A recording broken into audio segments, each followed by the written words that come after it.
In September 2024, I cycled over 1,400 kilometers down the Rhine River for 3 weeks to explore how local actions to restore and to protect the river can benefit our ocean.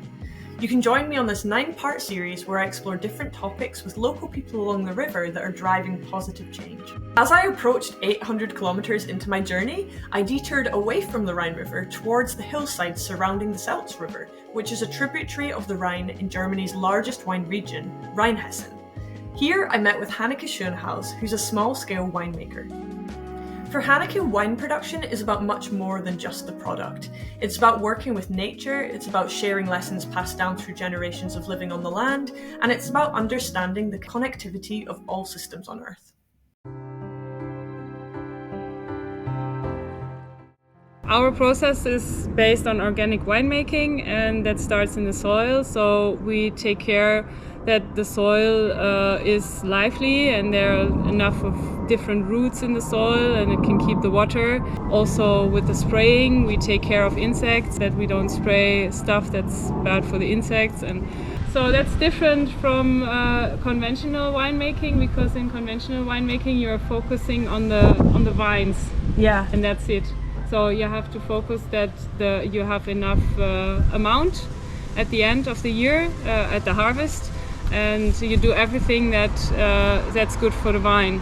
But you're not thinking about the biodiversity, about the water, about the future. Organic wine is prized for its stewardship of the environment, but sustainability is just as important. This means considering the environment holistically. Hanneke uses things like hybrid grapes, which are bred from 2 grape varieties that are more resistant to mildew disease, to overcome some of the drawbacks of traditional organic wine production. When we grow hybrids, we spray until 80% less a year. So now in our winery we have more than 30% of our grape varieties are hybrids, PVs. So there we use less water because we spray less.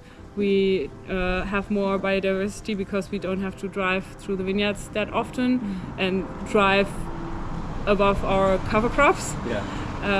We have less CO2 footprint is better. We have less diesel. We have less stress because the grapes stay more healthy.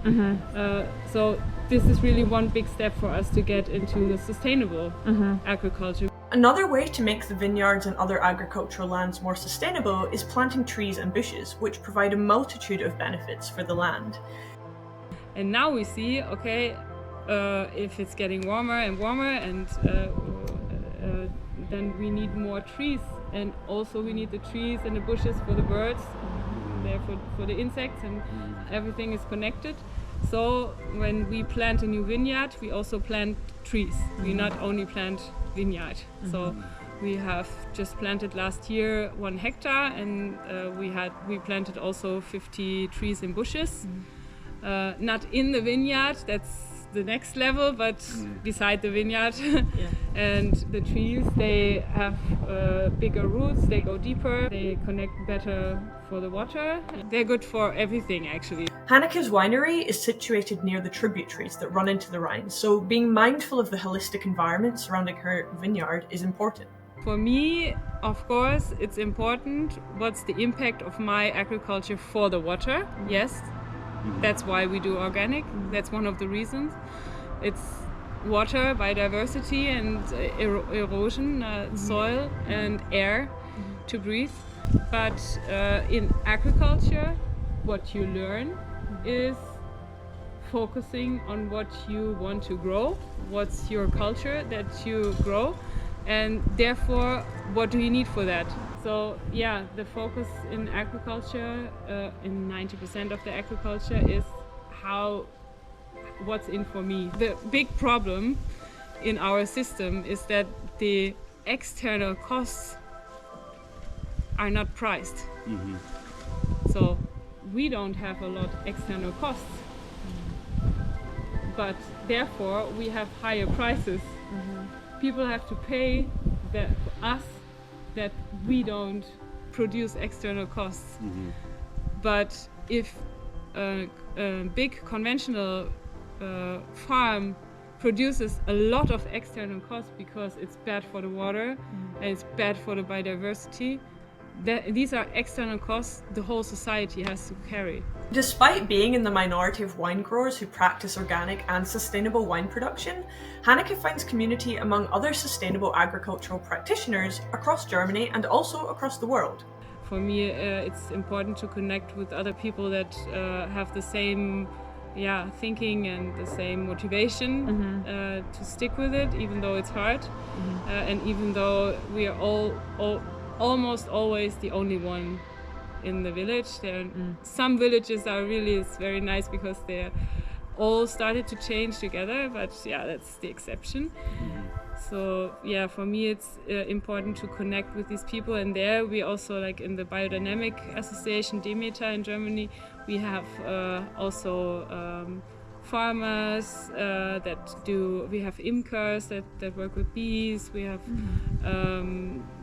fishing people, we have it's an association for the same philosophy of biodynamic working, and that's you can learn a lot from each other, from different, if you work with different agriculture topics.